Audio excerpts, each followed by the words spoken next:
예, 안녕하십니까. 글로벌 디펜스 편집부 그리고 기독자유통일당 당원 여러분. 자, 이어도에서 평양을 넘어 북경까지 복음통일의 씨앗을 뿌리는 남자들의 이야기, 고영일 성상훈의 시멘스 클럽 또 들어왔습니다. 고영일 대표님 나오셨습니다. 반갑습니다. 예. 100만 당원 여러분, 그리고 글로벌 디펜스 뉴스를 시청해주고 있는 많은 애청자들, 예. 반갑습니다. 정말 예. 오늘도 마찬가지로 우리 성 대표님과 함께 우리 4.3에 대해서 좀 예. 자세하게, 4.3이 며칠 전에 진행됐었는데, 4.3 뭐 기념식이라든가 이런 게 제주도에서 진행됐었는데, 사실 우리가 모르는 부분들이 너무 많은 것 같아요. 예. 이 부분에 대해서 우리 성 대표님이 자세하게 이런 내용들을 조사해 오셨는데, 오늘 많은 도움이 될 것 같습니다. 예. 그래서 이제 공산 제국주의 100년 전쟁 두 번째 시간입니다. 남로당의 제주 4.3 무장 폭동, 이게 왜 이렇게 일어났는지 오늘 그 이야기를 해보겠습니다. 우리가 지난 시간에는 이승만 대통령, 레닌이 왜 이승만 대통령을 탄핵시키고 대한민국 임시정부를 해체하라고 지령을 내렸는지를 알아봤고, 그리고 또 대한독립군단을 또 해체를 해버렸습니다. 그런 것들이 왜 일어날 수밖에 없었는지를 봤으니까 지금 이번 편을 보시는 분들은 1편을 같이 보십시오. 그래야지 이해가 됩니다. 그리고 참 레닌이 나와서 이제 사진에 나와서 하지만, 레닌은 공산주의 혁명을 일으킨 다음에 별로 집권도 못 해보고 뇌출혈이 발생해서 뭐 얼마 권력을 누려보지도 못하고 죽었어요. 불쌍하게 죽었습니다. 그러니까 이게 나쁜 짓을 하니까 불쌍하게 그냥 확 그냥 하나님 데리고 스탈린한테 데리고 간 거죠. 확 다 넘겨버리고 그냥 본인은 인생을 너무 초라하게 산 사람입니다. 그러니까 지금 우리가 생각을 해야 될 게, 어차피 사람이 레닌도 죽어버리고 스탈린도 죽어버리고 한 번 인생을 왔다 가는데, 맞습니다. 왜 그렇게 사람들을 억압하고 탄압하고 그렇게, 아니 그 돈을 가지고 뭐 돈을 뭐 10조를 죽을 때 가지고 갑니까? 그게 아니지 않습니까? 맞습니다. 그러니까 바람을 손으로 잡을 수 없듯이 권력도 손으로 잡을 수 없기 때문에, 인생은 그 코에 그 호흡이 있는 그런 존재에 불과한 겁니다. 잠깐 왔다 가는 건데, 그거에 대해 욕심을 못 부리니까는 그런 사탄들이 나타나는 거고, 이 공산주의는 적그리스도 세력입니다. 맞습니다. 풀은 마르고 꽃은 시드는 겁니다.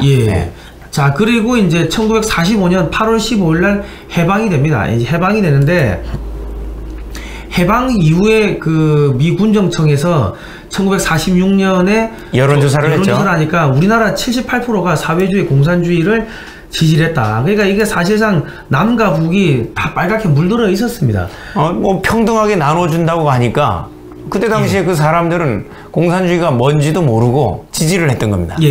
그러니까 지금 동유럽이 다 공산주의로 넘어간 거는 독일의 이제 식민지가 되고 하다 보니까, 러시아의 볼시비키 혁명 했던 레닌 그쪽에서 돈도 대주고 무기도 대주고 식량도 대주고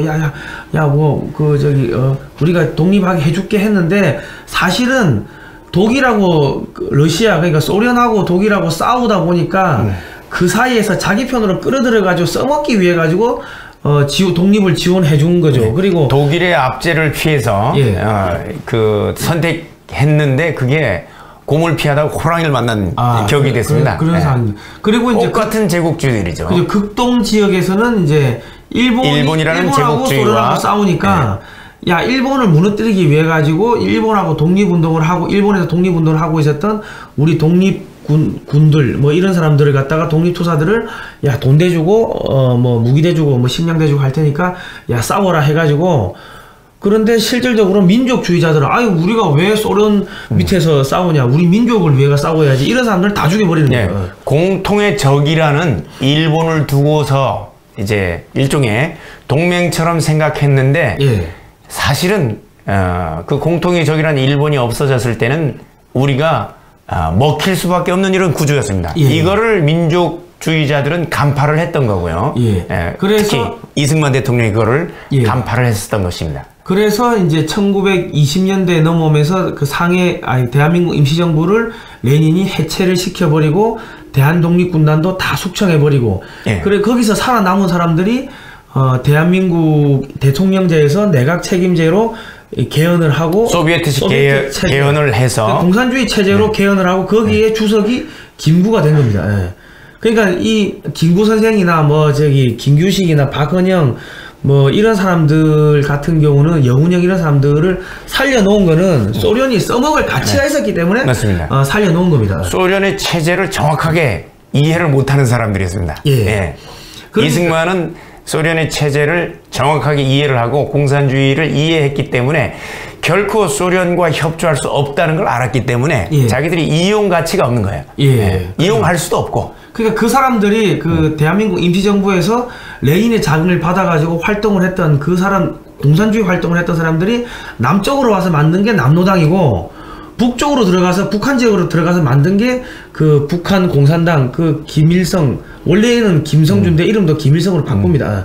그 북한 공산당을 만들어 가지고 그러다 보니까 대한민국 한반도 전체가 1946년에 미 군정청에서 조사를 하니까 78%의 사회주의 공산주의 지지자들이 나왔던 거죠. 자, 이게 이제 그 공산주의 실체가 이렇게 사람들을 그냥 막 자기들 마음에 안 들면 막 죽입니다. 막 죽이고, 이게 뭐 그 당시에 이제 그 사진들입니다. 사진들이고 막 그런데 이게 대구 10월 폭동이 1946년 10월 1일 날 일어납니다. 그러니까 이제 그 이제 이 뭡니까 이제 38선 이북에 소련군이 들어와 가지고 일본군을 무장 해제시키기로 하고, 이제 38선 이북에는 소련군이 들어오고 남쪽에는 이제 미군이 들어오는데, 소련이 또 남쪽까지 먹을 생각으로 남노당을 시켜가지고 또 대구 10월 폭동을 일으키는 거죠. 그러니까 실질적으로 이제 공산주의 뿌리는 사실 대구 경북 지역에 있었던 거죠. 예. 이제 최초로 폭동 자체도, 공산주의 폭동도 대구에서 먼저 발생을 했고. 그러니까 박헌영이가 이 소련의 지령을 받아서 일으킨 게 그게 대구 10월 폭동입니다. 맞습니다. 그리고 이때 300여 명이 이제 또 이 희생을 당하는 뭐 그러한 일들이 있었고, 또 이 간첩 성시배기가 또 활동을 해가지고 나중에 김구 선생을 포섭을 해가지고 포섭하는 작업을 했죠. 북한에 데리고 가는데, 이게 정말 이 해방 공간이 얼마나 엉망진창이었냐면요. 그 간첩 성시배기 1947년 12월 달에 북한이 비밀리에 화폐 개혁을 합니다. 그 해방 이후에는 남과 북이 공통으로 조선은행권을 썼는데 1947년 12월 달에 그 화폐 개혁을 북한이 비밀리에 하면서 폐기된 국권을 어선으로 남쪽으로 가져와요. 그래가지고 남쪽에서 간첩 성시배기가 들어와가지고 국회 부의장도 구워서 앉고, 국회에 무슨 단체들, 국회의원들, 뭐 군경 외교관들, 대한민국에 전부 다 그냥 빨갛게 그냥 구워 삶은 거예요. 그리고 언론사도 10개를 만듭니다. 그 돈 가지고. 실질적으로 이제 북한은 우리가 뭐 48년도에 우리가 단독 정부를 수립했다 이걸 비난하고 있지만 46년도에 이북 5도 인민위원회, 그러니까 정부가 다 들어섰고 그다음 북한 인민군대가 이미 다 창설된 상태였습니다.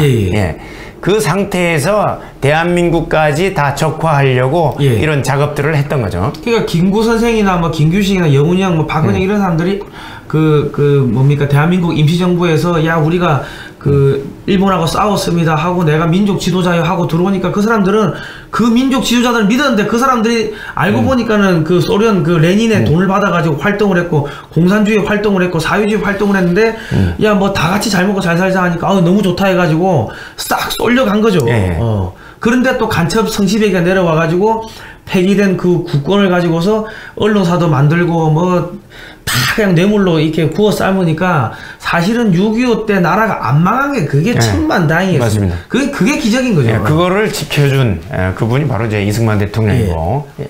그래서 이제 그 한국에서 이 한반도에 임시정부를 만든 다음에 미국과 소련이 임시정부와 협력을 하자.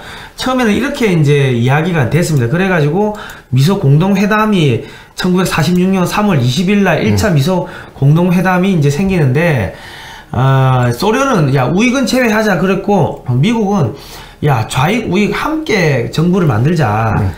그러니까 미국은 공산주의가 뭔지를 몰랐고 소련하고 이 좌익들 공산주의 세력들하고 한편이 될 수 있다고 생각을 할 수밖에 없었던 게, 이 히틀러를 몰아내기 위해 가지고 이 독일을 몰아내기 위해 가지고 미국이 소련한테 어마어마한 군수 지원을 합니다. 그때 당시 이제 탱크, 탱크와 그리고 모든 이제 전쟁 물자를 그때 당시에 미국이 소련에 제공을 해줬습니다. 이게 친구라고 생각했어요. 공통의 적군을 갖고 있는 나라들끼리 동맹을 체결하는 거예요. 공통의 적인 나치에 대항하기 위해서 그때 당시에는 동맹을 체결했던 거죠.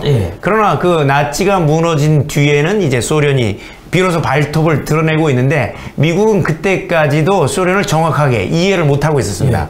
그러니까 미국이 좌우 합작을 하자, 좌우 합작해가지고 정부를 만들자 하니까는 이승만 대통령이 야 좌우 합작 안 된다, 좌우 합작 임시정부는 절대로 안 된다고 반대를 하셨어요.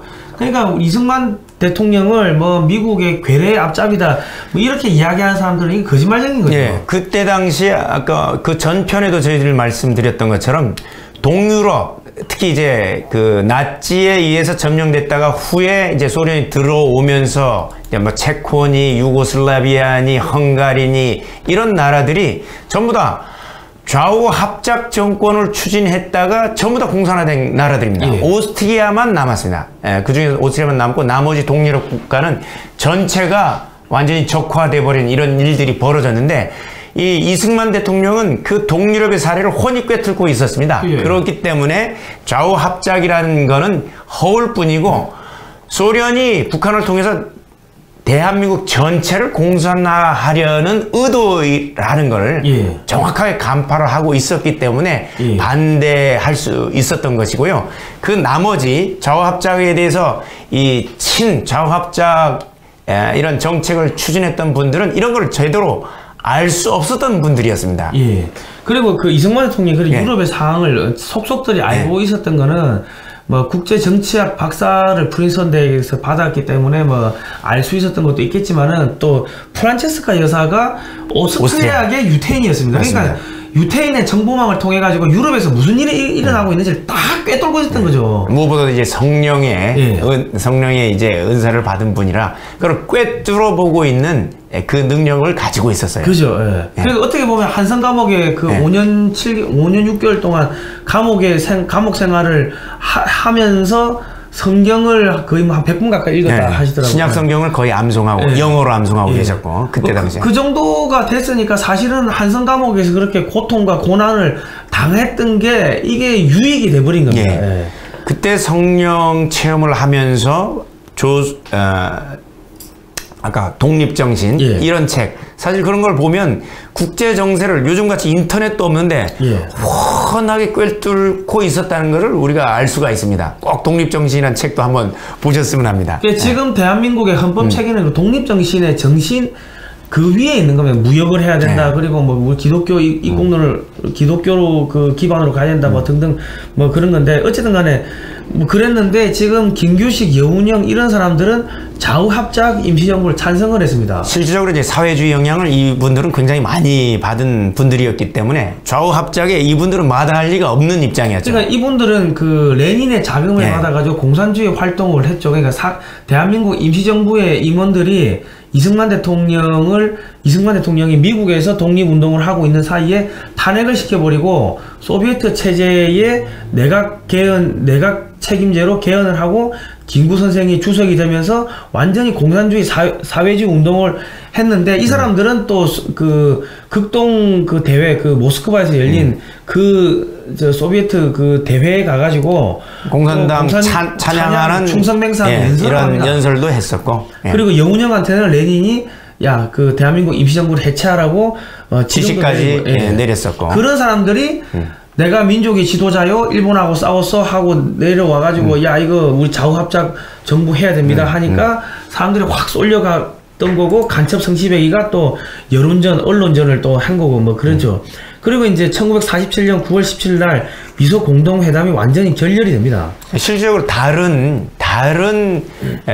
속내를 가지고 있었기 때문에 이것은 좌우합작을 통해서 대한민국을 독립시키려는 이런 게 아니었습니다. 사실은 소련은 반드시 이거를 적화하려고 대한민국 남한까지 전부 다 공산주의화 하려고 하는 의도를 가지고 있었고 이제 미국 같은 경우는 그런 게 아니라 좌우합작 정권을 통해서 대한민국의 독립 이런 정부를 수립하는 이런 의사를 가지고 있었기 때문에 이거는 처음부터 이루어질 수 없는 좌우 미수공동위원회라고 볼 수가 있었습니다. 예, 1947년 11월 14일 날 이제 우리 문제가 유엔으로 넘어갑니다. 넘어가가지고 유엔으로 넘기는 것도 미수공동위원회에 맡겨두면 결국은 이제 소련 의도대로 가니까 이승만 대통령이 유엔에 넘겨버린 겁니다. 그래야 합법적으로 두 사람, 미국과 소련이란 두 나라를 손을 떼게 만들려고 유엔으로 넘긴 일종의 이게 정말 신의 한 수였습니다. 그러니까 뭐 또 안에서 이제 또 완전히 이승만 대통령을 비난하는 여론이 확 생기는데 걔들이 뭐다 다 그 남노당의 지령을 받은 그런 언론들이었다. 자, 그리고 이제 소련은 야, 한반도에 있는 모든 외국군을 동시에 철수하자는 입장이었고 미국은 남북한 단일 선거를 하자 이런 입장이었습니다. 근데 소련이 한반도에 있는 모든 외국군을 동시에 철수하자고 주장을 했던 거는 자기들은 그 압록강 두만강만 넘어갔다가 다시 확 들어올 수가 있지만은 미국은 바다 건너 일본으로 가면 다시 돌아오는 게 힘들어요. 그러니까 다 같이 나가자고 했다가 미국이 나간 사이에 다시 확 들어와가지고 한반도 전체를 점령할 생각을 하고 있었고 이미 남노당을 만들어가지고 다 척화를 해버렸기 때문에 또한 그 부분도 있고요. 이미 이제 북조선 그러니까 북한 지역에는 인민군대가 이미 창설돼 있고 그 T-34로 무장한 기계화 사단이 이미 형성돼 있어서 그때 당시에 동북아 최강의 기계화 사단을 북한은 보유하고 있었습니다. 그죠. 그 상황에서 남북한 미군과 외국군대, 소련군이 동시에 철수한다고 하더라도 우리가 6.25 개전 초에처럼 얼마든지 북한군이 유린할 수 있는 상황이었기 때문에 이런 내용을 주장했고 그 다음에 미국 입장에서는 이 말대로 1949년 6월 30일 미국 군대는 완전히 철수했습니다. 철수했는데 그 부분은 바로 북한의 기계화 사단 통해서 무력으로 대한민국을 점령하려는 그런 의도에서 동시철군이라는 이런 얘기가 나왔었던 것이죠. 그리고 1949년에 그 주한미군 1사단 주한미군이 이제 철수를 하면서 1년 있다가 6.25가 터지는 거죠. 맞습니다. 그러니까 미국 그 소련의 공작이 다 먹힌 겁니다. 남노당의 그대로 소련의 의도대로 흘러간 것이죠. 그래서 1947년 11월 14일 날 이제 이 표결에 붙여져 가지고 유엔에서 표결에 붙여졌어요. 그래가지고 찬성 43, 기권 9, 반대 6으로 미국의 의견 그러니까 즉 남북한 단일 선거를 하자는 미국의 의견이 이제 채택이 됐는데 또 북한은 남북 단일 선거, 남북 동시 단일 선거를 또 반대를 했습니다. 북한이 반대를 하고 또 유엔 감시단이 들어오는 걸 입국을 거부를 해버렸죠. 거부를 했죠. 그리고 이제 이승만 대통령 그러면 이미 북한은 지금 국회 인민 그 위원회가 다 그 국회도 만들어지고 군대도 만들어지고 벌써 행정위원회 즉 정부도 전부 다 만들어진 상태고 만들어지고 하니까 야 그러면 정 안 되면 남한만이라도 선거를 하자. 그러니까 김구는 자 선거하지 말자 하고 또 반대를 해요. 또 반대를 합니다. 김구 선생은. 그 이승만 대통령은 야 국제연합의 결정을 환영한다. 가능한 지역만이라도 선거를 하자. 북한의 공산주의를 몰아내고 자유민주주의로 통일을 준비하자. 뭐 그렇게 이야기를 하신 거죠. 그런데 이게 1948년 그래서 이제 그 유엔의 권고대로 선거가 가능한 지역만이라도 선거를 해서 5월 10일 날 48년 5월 10일 날 총선거가 진행하게 됩니다. 총선거를 진행하게 되는데 이 50총선거를 5월 10일 날 진행되는 1948년 5월 10일 선거를 막으려는 시도가 남로당에 의해서 이루어지게 되죠. 그게 제주 4.3사인데 제주 4.3 사건 일어나기 이제 한 달 전에 그 3.1절 행사가 이제 그 제주도의 그 어느 학교에서 초등학교에서 있었는데 거기서 적기가를 부르고 몇백 명이 모여가지고 의샤의샤 하고 하니까 이제 경찰이 그걸 해산시키려고 이제 기마경찰이 들어가니까 뒤에 숨어 있다가 죽창으로 기마경찰이 말을 찔러가 말이 피 칠갑이 되고 하니까는 거기 있던 애들이 놀래가지고 또랑 옆으로 숨었어요. 숨었는데 경찰이 애를 그 치워 죽였다 이렇게 유언비어를 퍼뜨리고 해가지고 또 이제 엉망진창이 되면서 그게 한 달 정도 시간을 끌면서 나중에 1948년 4월 3일 새벽 2시에 제주도 새별오름이라는 이 언덕이 있습니다. 언덕에 봉화가 오름과 동시에 전 제주 지역에서 살인, 방화, 약탈, 강간 등 공산주의자들에 의한 폭동이 발생하는 겁니다. 예, 그러니까 5월 10일 선거를 딱 한 달 남겨둔 상태에서 바로 이 4.3 폭동이 일어나게 된 겁니다. 4.3 반란 사건이죠. 예. 반란이 일어나게 되는 겁니다. 그러니까 이게 지금 그 48년 4월 3일 새벽 2시에 남로당 제주도당 무장폭도 400여 명이 12개 경찰 지서를 습격을 하고요. 제주 KBS를 습격하고 경찰관 및 우익인사들 그리고 그들의 가족들을 다 죽입니다. 그리고 또 이 경찰 복장을 뺏어가지고 옷을 자기들 입고 돌아다니면서 이제 총을 쏘고 죽이고 하니까 사람들은 경찰이 죽였다 이렇게 또 오해를 하고 또 그런 유언비어가 퍼지고 그런 거죠. 그리고 1954년 9월 21일까지 7년 7개월에 걸쳐가지고 한라산의 배경으로 한국군하고 경찰과 이 남로당의 유격대 빨치산들이 싸운 게 그게 제주 4.3 사건입니다. 그러니까 유엔에서 승인한 50총선거를 방해하기 위해서 북한 지령을 받고 남로당들이 일으킨 폭동이 바로 4.3 사건입니다. 예. 예. 그리고 여기 또 보시면은 주동자 김달삼 등 6명의 제주도 대의원을 뽑아가지고 8월 25일 해주에서 열리는 남조선 인민대표자 대회에 파견합니다. 이게 국회의원 선거예요. 예.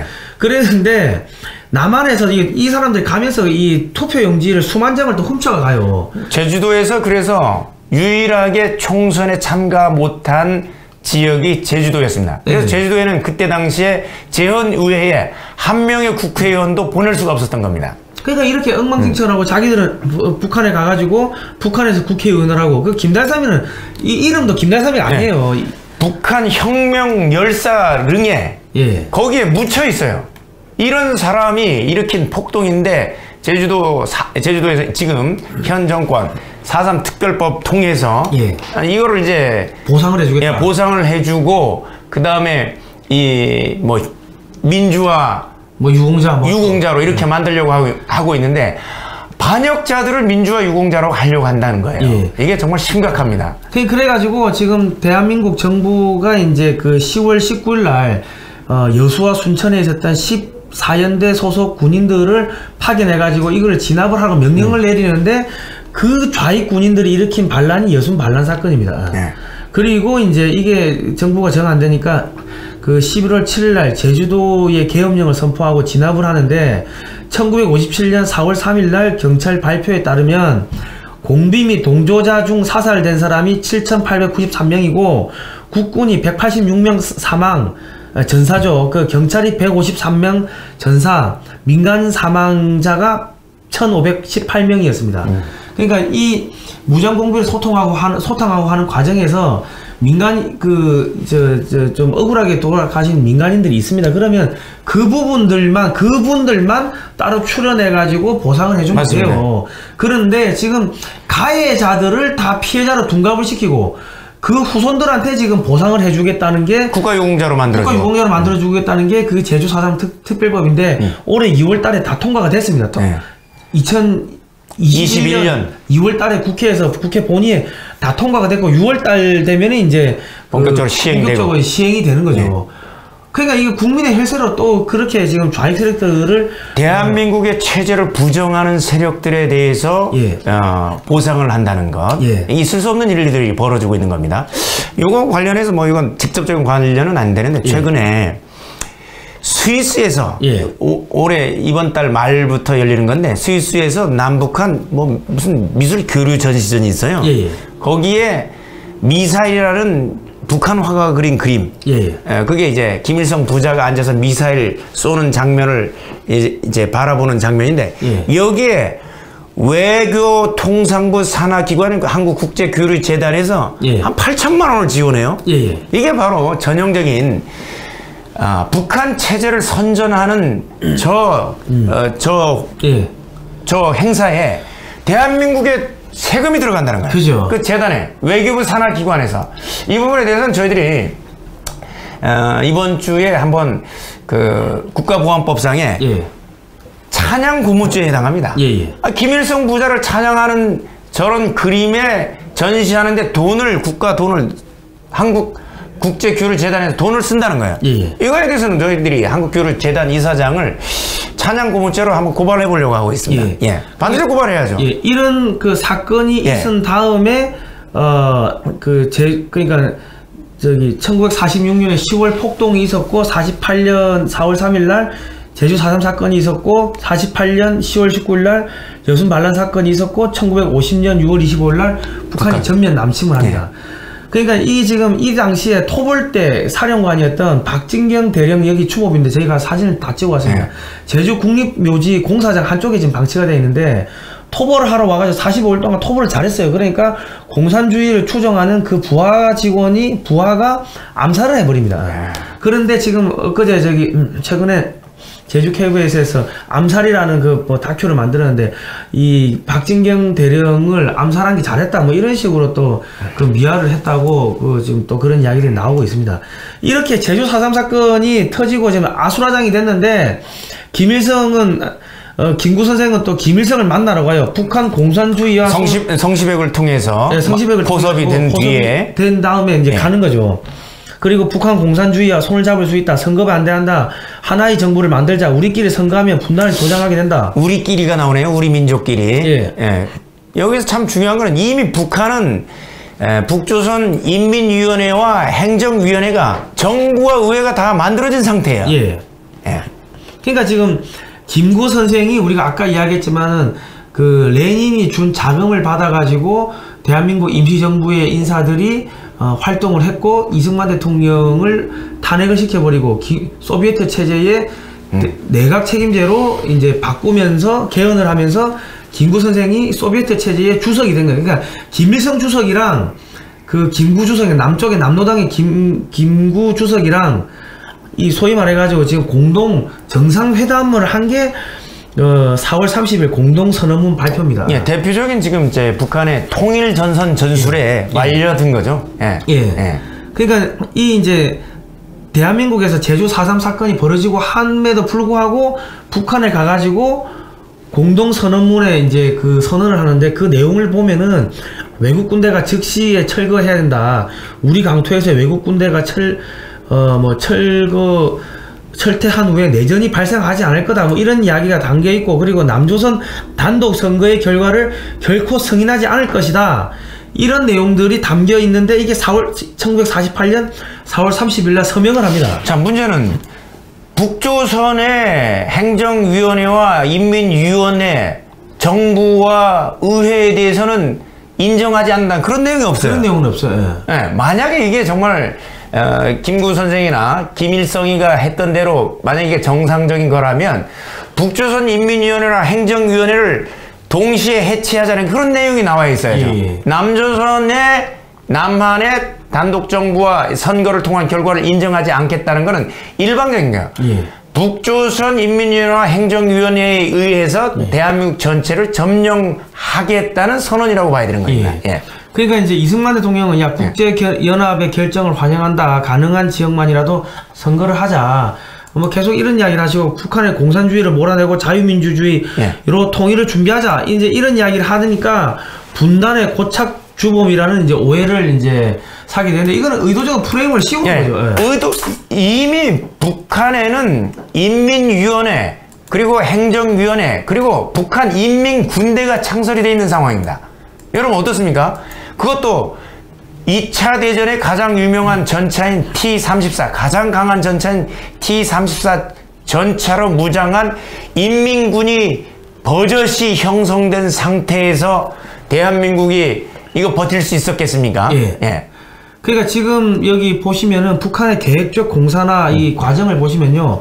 1946년 2월 달에 북조선 임시위원회가 생깁니다. 우리나라 국회입니다. 국회. 네, 그리고 국회가 성립되고 47년 12월 달에 비밀리에 화폐 개혁을 하고 이 돈이 남쪽으로 와가지고 남한에서 이제 10개의 언론사를 만들고 군인, 경찰, 외교관, 공무원, 시민단체, 정치인들을 다 포섭을 해버립니다.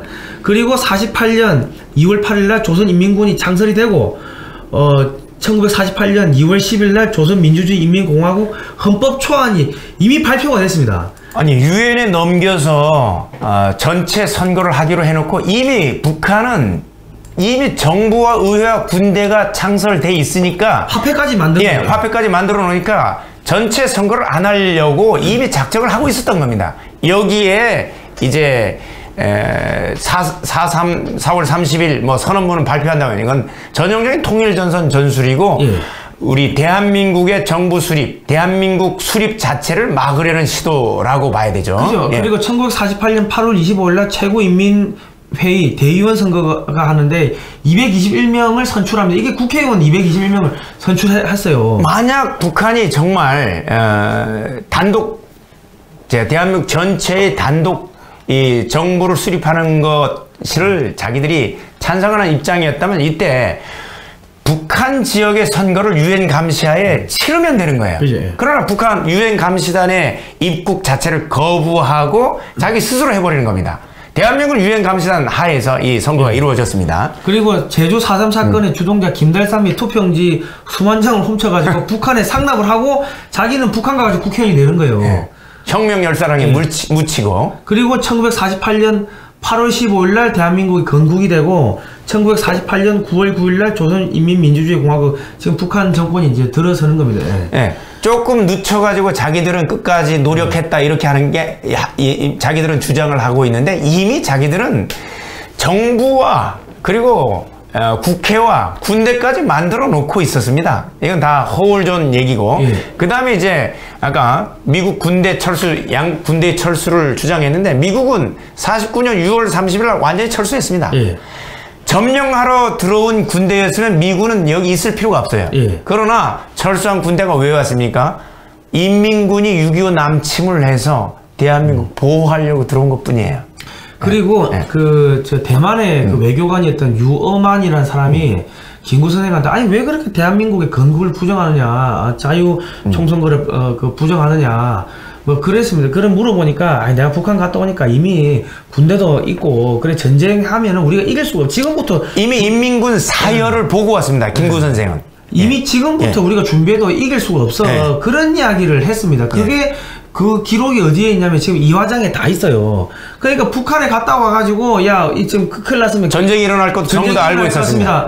저 이승만 대통령 큰일 났어요. 북한에 갔다 와가지고 전쟁 갔다 와 보니까 전쟁 일어날 것 같아. 애들 이미 군대 만들었어. 한마디만 했으면 이승만 대통령 메가드한테 전화해가지고 야 큰일 났다 야 군대 데리고 들어와. 그랬을 거 아닙니까? 근데 김구 선생은 절대 그 부분을 알리지 않았습니다. 이야기를 안 한 거죠. 그러면 이게 민족의 지도자입니까? 민족의 반역자입니까? 김구 선생이. 그런데 지금 대한민국을 건국을 부정한 사람을 갖다가 저 백범 김구 선생 뭐 백범 김구 기념관을 만들어 가지고 국민 헬세로 완전히 국민 민족의 지도자를 만들고 있는데 이게 정입니까? 이게 진실이죠? 실제 6.25를 막을 수 있었던 상황이었는데 이걸 보고하지 않으므로 알리지 않음으로 인해서 결국 6.25는 터져버리게 된 거죠. 그죠. 그래가지고 얼마나 많은 사람이 죽고 다치고 했습니까? 그런데 그게 민족의 지도자입니까? 김구 선생이? 자, 그래가지고 지금 제주 도청 앞에서 3월 29일 날 저희가 내려가가지고 또 기자회견을 또 시민단체들이 했는데 제주 KBS에서 또 이렇게 보도를 했더라고요. 제주 KBS는 그때 당시에 무장 폭도들한테 당했죠. 당했기 때문에 그래도 KBS가 공영방송인데도 보도를 해줬습니다. 자기들은 피해자였으니까. 폭도에 의한 피해자였습니다. 제주 4.3 사건 재정립 시민연대 등 6개 보수단체가 야 이거 저기 역사 왜곡하면 안 된다 이런 이야기를 하더라고 이제 보도를 이렇게 해줬습니다. 그러니까 지금 보니까 원희룡 이 도지사가 이게 또 이 사람이 복병이에요. 트럭이에요. 운동권 출신이라서 그 실체가 좀 불명확한데 지난번에도 김정은이가 내려오면 한라산에서 헬기가 내리게 하겠다고 백록담에서 내리게 하겠다고 이런 얘기를 한 적이 있는 걸로 봐서 사상적으로 상당히 검증이 필요하다고 저는 생각하고 있습니다. 그러니까 우리가 그 해방공간에서 민족의 지도자라고 믿었던 사람들이 다 남노당 그 사람들이 민족의 지도자를 하는데 그 대한민국 임시정부 활동을 하면서 소련에 돈을 받아가지고 공산주의 활동을 했던 사람들이 민족의 지도자로 둔갑을 하고 있었는데 지금의 정치 지도자들 중에도 목사들, 신부, 수녀, 스님, 선생님, 또 뭐 있습니까? 뭐 하여튼 사회단체, 시민단체 거기 지도자들 중에도 그런 버젓한 이런 직책을 갖고 있으면서 포섭돼서 예. 현재도 이제 저 좌파, 즉 이 공산주의 운동을 하고 있는 분들 참 회개하시기 바랍니다. 네, 그런 사람들이 많다는 거죠. 네. 그리고 이제 또 저희가 제주도 교육청 앞에서도 이런 기자회견 했는데 여기 노란색 화살표를 보이시면 저기 마스크 끼고 카메라 찍고 있는 게 접니다. 우리 송 대표님이 가서 예. 고생하셨습니다. 사실 저희들도 이번에 기독자의 통일당에서 플래카드를 만들어서 지금 뭐 제주도에 보내놨는데 지금 붙여졌을 거라고 생각하는데 그때 당시에 제주 그 대정 지역에서 대정교회 이도종 목사님, 이도종 목사님이 생매장을 당하면서 순교를 당했죠. 공산폭도들한테 추모한다고 저희들이 이 플래카드를 제주도에 내려보냈습니다. 현재 제주 지역에 게시됐을 거라고 생각하는데 4.3 공산 폭도들에게 생매장 당한 대정교회 이도종 목사, 이 목사님을 추모한다고 저희들이 현수막을 제주도로 내려보내서 지금 현재 게시하고 있는 걸로 저희들이 알고 있습니다. 이 현수막은 떼지를 못하는 거죠. 그리고 이제 저희 홈페이지, 기독자유통일당 홈페이지에도 제주 4.3 공산주의 폭도들에게 기도하는 채로 생매장 당한 이도정 목사님을 추모합니다 해가지고 그걸 붙여놨고, 제주 4.3 사건은 1948년 5월 10일 자유총선거를 방해하기 위해서 북한의 지령을 받은 남노당 공산주의 세력이 일으킨 공산폭동입니다 하고 이 배너를 갖다가 화면을 좀 아래로 내리셔야 돼요. 그 배너를 배너를 그냥 틀어주세요. 그렇게 해놓은 겁니다. 배너 지나가게 그냥 틀어주십시오. 계속 틀어주세요. 참, 이 4.3에 대해서 또 이제 최근에 이제 여순 반란까지 이거를 이제 민주화 운동으로 둔갑시키려는 시도가 있는데 좀 있으면 아마 180석을 이 좌파들이 넘기고 있기 때문에 국회 이 선진화법을 무력화시켜서 이미 이제 아마 여순 반란에 대해서도 여순 반란 특별법, 아마 여순 민주화 운동 특별법이 만들어질 거라고 저는 생각하고 있습니다. 그래서 이미 뭐 지금 여순 반란 사건 이미 또 이야기 나오고 있고요. 지금 뭐 국회 앞에 가면 뭐 계속 보상하라 이렇게 얘기하고 있는데 개헌 이야기 또 나오고 있습니다. 여기 보시면 주민자치기본법 공산화의 길목 이 책이 있는데 지금 이게 이제 각 시군구 읍면동 동의 동장 그 밑에 또 주민자치위원회를 만드는데 그 주민자치위원회가 뭡니까? 그 인민위원회입니다. 아니 생각해 보시죠. 우리가 시, 군, 구에 지방의회가 형성돼 있고 동이라는 행정기구가 있는데 이 사람들이 인민위원회를 어떻게 주민자치위원회를 어떻게 선정한다고요? 민주적 추첨을 통해 선정한답니다. 민주적 추첨. 선거도 안 한 자들이 동을 점령하고 군을 점령하고 풀뿌리를 전부 다 점령한 뒤에 정권이 바뀌어도 자기들은 인민위원회를 통해서 대한민국을 통치하겠다는 거예요. 그러니까 이 사람들 월급은 누가 주냐면 그 지방자치단체에서 월급을 공무원에 준하는 월급을 주게끔 되어 있습니다. 그리고 또 뭐가 있냐면은 이 사람들이 수익 활동을 할 수가 있게 되어 있어요. 그러니까는 그 업체들 국유재산을 불허하도록 되어 있습니다. 불허하고 또 지역의 업체들한테 야 뭐 돈 내라 해가지고 압력 넣어가지고 또 이 돈을 받아 먹을 수가 있다고. 그러니까 부자가 되는 거죠. 그뿐만 아니라 직접 민주제를 이 사람들이 얘기를 하면서 주민총회 제도를 이제 도입을 해서 주민총회에 직접적으로 전부 다 와서 투표를 할 수 있는데 중복 투표가 가능한 거예요. 그 지역의 주민도 되고 그 지역에 일하는 사람도 되고, 가장 심각한 거는 학생들, 초, 중, 고 대학생들에게 투표권을 준다는 거예요. 여러분 어떻습니까? 초, 중, 고 학생들은 가서 투표하라고 하면 전원이 가서 투표할 수 있지만 일하고 있는 여러분들은 할 수 있어요?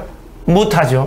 결국 자기들 마음대로 인선도 하고 그 다음에 자기들 마음대로 추첨도 해서 인민위원회를 만들어서 대한민국을 완전히 공산화하는 전략입니다. 그리고 지금 그 또 뭐가 있냐면은 이 주민자치기본법 공산화의 길목 요 책에 보면은 뭐가 있냐면은 거기 요 책은 온라인 서점에 가면 판매합니다. 꼭 좀 사서 보시기 바랍니다. 지역에 누구 그 자료 그 개인 신상 정보 갖고 와 하면은 핸드폰 번호부터 해가지고 개인 신상 정보를 다 제공하게끔 돼 있습니다. 주민등록법에 따른 주민등록 정보를 인민위원회, 주민자치위원회에서 그것도 지방자치단체 동에 있는 자치위원들한테 왜 우리가 전국에 있는 우리 주민들의 정보를 제공해야 됩니까? 예. 우리 주민등록법상의 정보는 우리가 할 수 있는 데가 경찰 등 수사기관, 국세청, 예. 예, 여기밖에 우리가 할 수가 없어요. 법원의 허락을 받거나 특별한 일이 없으면 그걸 정보를 공개할 수가 없는데 동에서 그것도 인민위원회로 뽑힌 놈들한테는 이걸 줘야 되는 거예요. 예. 우리 정보가. 그러면 우익 우파 인사들의 모든 정보가 공개돼서 예. 언제 어디서 우리가 공격을 받을지 예. 그리고 우리의 재산 내역 모든 게 공개돼서 그 사람들은 더 이상 대한민국 사회에서 살 수 없는 존재로 만들어버리게 됩니다. 그러니까 5.18 특별법 네. 같은 경우는 지금 5.18 뭐 민주화 유공자는 누가 누군지 그 전혀 신상 정보를 공개를 안 하는데 참 재밌는 일이 벌어졌습니다. 예. 지금 현재 광주에서 예. 5.18 유공자들이 예. 유공자 명단을 공개하라고 시위를 하고 있습니다. 그래요? 왜냐하면 광주 시민도 아니고 예. 엄한 동네에 있는 사람들이 유공자로 버젓이 등재가 돼 있는 거예요. 아. 그래서 유공자들이 지금 시위를 하면서 난리를 치고 있는데 제발 좀 공개해 주십시오. 예. 아 근데 그거는 그 개인 신상 정보 때문에 절대로 철저하게 비공개로 한다고 누구한테 얼마가 돈이 들어가는지는 공개를 못 한다고 하는데 아니 세금이 나가고 있는데 기본법은 이 주민자치위원들한테 우리의 정보를 공개를 해야 된다. 정보를 공개해야 된다는 거예요. 그리고 또 일부 세금도 일부 자기들이 마음대로 거둘 수 있게끔 그런 독소 조항들이 있고, 그리고 그 지역에 기업이 있으면 그 지역에 뭐 도로를 어떻게 놔라, 뭐 기업이 왜 이렇게 이따위로 하냐, 기업도 간섭을 할 수 있게 돼 있습니다. 자, 예컨대 영통에 지금 삼성전자가 있는데 삼성전자가 동에 있는 주민자치위원회에 굴복해야 됩니다. 예. 여러분 어떻습니까? 말이 됩니까 이게? 예, 말이 됩니까?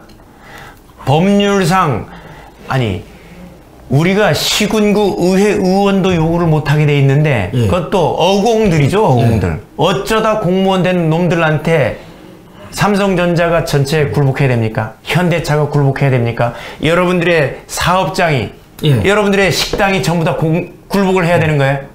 이런 일이 일어나서는 안 되는 것입니다. 그러면 제일 먼저 타겟이 받는 게 교회고 목사님들. 네, 맞습니다. 먼저 제거해버리고, 그럼 뭐 테러범, 암살범들 이렇게 돈 주고 해가지고 제거해버리고, 그럼 겁 주고 해가지고 기업들 돈 뜯어내고, 그러면 그 돈 가지고 자기들 기본 봉급은 그 국민 세금으로 받고 혈세로 받고, 여기서 돈 뜯어내가지고 또 받아가지고 자기네 자식들 전부 다 또 어공들 또 만들고. 그죠. 우리 자식들은 열심히 공부해서 겨우겨우 200대 1 경쟁률을 뚫고 겨우 공무원 하고. 그리고 늘공들이 근데 어공한테 지배를 받는 세상이 돼버렸습니다. 뭡니까? 의대도 무슨 의대? 공공의대를 설립해서 조국이 딸내미 같은 이런 사람들 어떻게 될지 모르는데 부모의 후광을 통해서 시험도 안 치고 결국 의사고시 한번 쳐서 의사가 된 사람들 의대 교수들 다 만들고 여러분 어떻습니까? 공정한 경쟁이라고 생각하십니까? 자, 이게 대한민국에 일어나고 있는 현실입니다. 여러분, 주민자치기본법 공산의 길목 꼭 사서 여러분들 읽어보시고 이런 주민자치법이 통과되지 않도록 여러분들 열심히 노력해 주시기 바랍니다. 어쨌든 간에 기독자유통일당이 뭐 이런 공산화 이런 되는 것들은 끝까지 목숨 걸고 막도록 하겠습니다. 막아서 예수한국 복음통일 반드시 이뤄내서 자유민주주의로 대한민국을 통일하고 복음을 저 만주를 넘어서 국경까지 그리고 백투더 예루살렘까지 가게 하는 역할을 감당하도록 하겠습니다. 장시간 고생하셨습니다. 네, 감사합니다. 다음 시간에 뵙도록 하겠습니다. 고생하셨습니다.